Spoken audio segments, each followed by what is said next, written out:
काहे रिसियाई गइलू माई बतावा तोहे कैसे मनाई। काहे रिसियाई गइलू माई बतावा तोहे कैसे मनाई।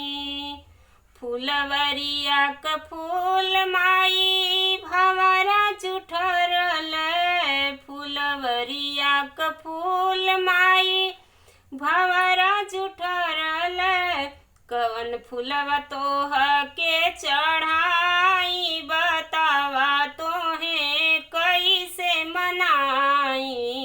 कवन फूलवा तोह के चढ़ाई बतावा तोहे कैसे मनाई।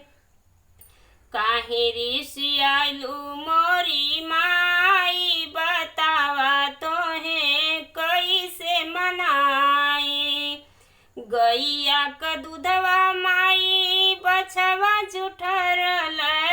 गैया क दूधवा माई बछवा जुठरल।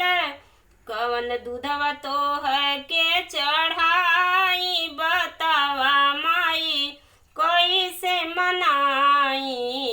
काहे रिसियाई गइलू माई बतावा तोहे कैसे मनाई।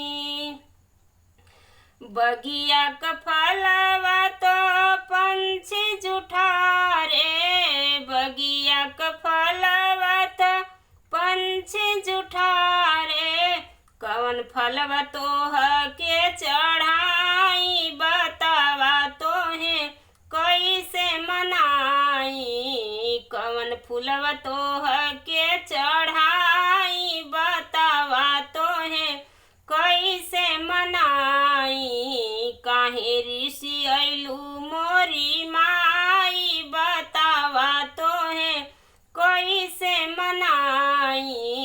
काहे रिसियाई गइलू माई बतावा तोहे कैसे मनाई।